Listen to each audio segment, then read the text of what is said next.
Hello friends, how are you all? I hope you all are doing great. So in the previous lesson we learnt about multidimensional poverty index, and I told you what are the dimensions we take, what are the indicators, and what are the poverty measures. Then we discussed about the year 251 in which MPI came. It mentioned about 1.6 billion of population, which is multidimensional which comes under multidimensional poverty, and South Asia has the largest share with highest intensity in sub-Saharan Africa. Okay, then we learned about some measures of measuring poverty and what are their uses and all. Okay, and we also discussed about the uses of this measuring poverty. Okay guys, so in this class I already told you we are going to study the historical aspect and approaches of the poverty measurement in India. So first what we are going to discuss is pre-independence poverty estimate. First one is pre-independence poverty estimate. Okay, so I'll be telling you by points. So it was the earliest estimation of poverty. It was the earliest estimation. So let me write it down. Earliest estimate. Okay, and it was given by Dadabhai Nauroji. Okay, you can remember it from Nairobi, from Money Heist. Okay, Dadabhai Nauroji, sorry, in his book, and it has produced a book which is known as Poverty and the Un-British Rule in India. Okay, so this was about the overview of this pre-independent poverty estimate, and he formulated a poverty line ranging from rupees 16 to rupees 35. Okay, per capita per year based on 1867 to 68 prices.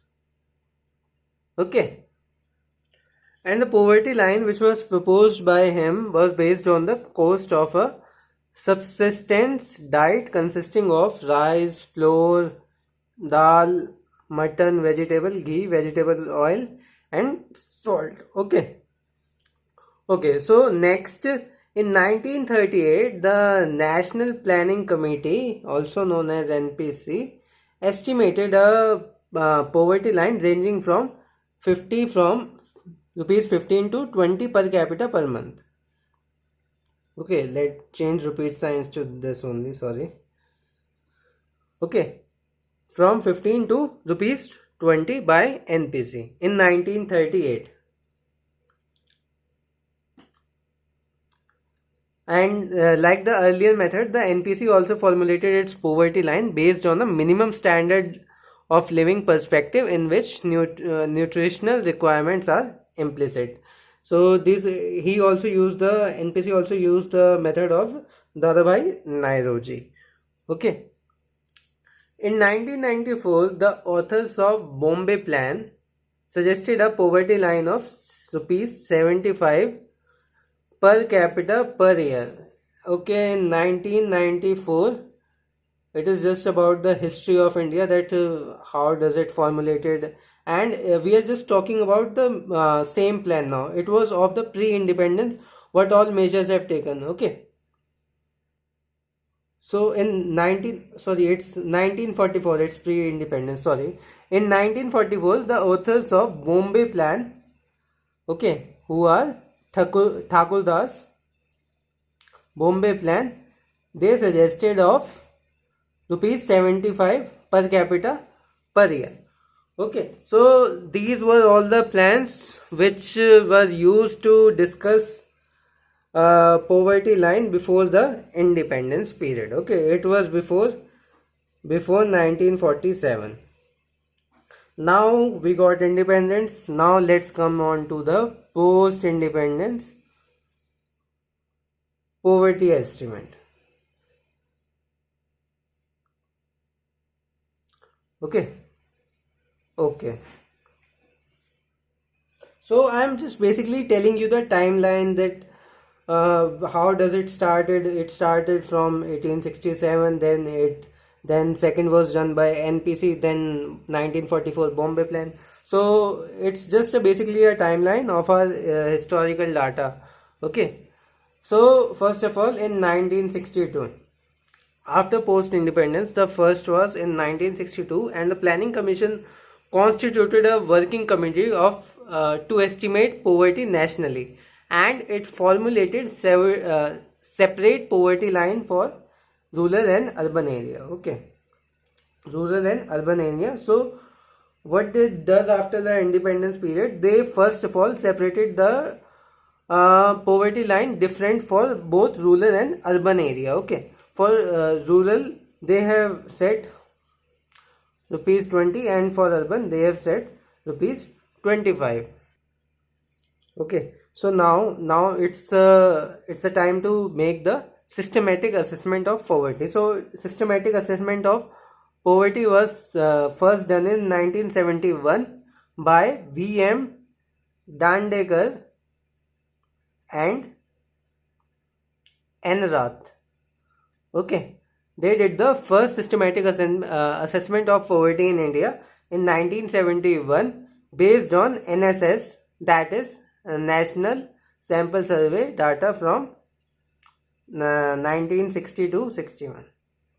Okay, and they argued that poverty line must be derived from the expenditure that was adequate to provide 2250 calories, okay, per day in both rural and urban area.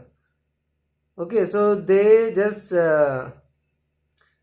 calories, okay, maybe this, okay. So they just given the benchmark, okay, that if you are able to consume this much calories, so you are not poor, and if you are not able to even fulfill that much calories per day in both rural and urban, so that means you come under the poverty line. But this led to the debate on minimum calorie consumption norms, because while estimating the poverty, it leads to variation and in basic things like calories also depend upon the age structure, and if you are small you need less calorie intake, if you are of working age you need much more calorie intake. So this lead to debate, and it was further formulated so that they can give more specified poverty line or poverty criteria for which you are going to determine the poverty rate in India. Okay, so this was just basically the incomplete indicator. Okay, it has not specified for others. Okay, so this was basically the broader sense, and in the narrow sense you can include age, sex and everything. Okay, then in 1979 there was a task force by the Planning Commission, which is also known as Alag Committee. Alag Committee. It was at 1979. Okay, it was, the purpose of this was also poverty estimation, and it was chaired by Y.K. Alag. Constructed a poverty line for rural and urban area on the basis of nutritional requirement, the same which we studied before. So he also used the same indicator as before.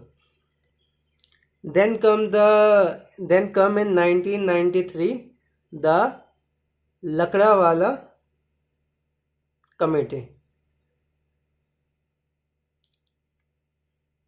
Okay, so in 1993 an expert group constituted to review methodology for poverty estimation, chaired by D.T. Lakdawala. Okay, so this was also the caste of the person who has founded the Alag Committee, and this was also the same. Okay, this is D.T. Lakdawala, and earlier it was Y.K. Alag.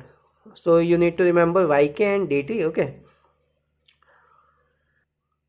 So this Lakdawala made the following suggestion, which I will be just telling you. So first one was that consumption expenditure should be calculated on the basis of calorie consumption as earlier. Okay, so it was same as before.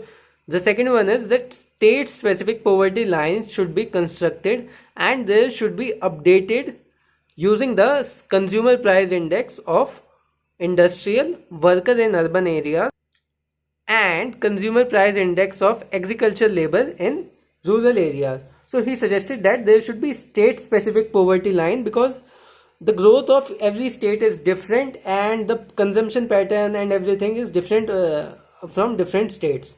So it suggested that you should use the CPI of industrial worker for the urban area and CPI of agricultural labor for the rural area. And the third point, he suggested that there should be discontinuation of scaling of poverty estimate based on national account statistics. So he suggested that there should be discontinuation of the poverty estimate by the national account statistics, and this assumes that the basket of goods and services used to calculate CPI IW and CPI AL reflect the consumption pattern of the poor.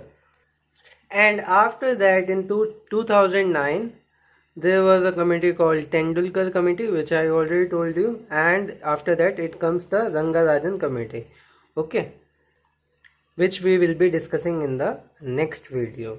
So thank you guys for watching the video, and you can always post your doubt in the comment section. I will be happy to help you. Okay guys, bye.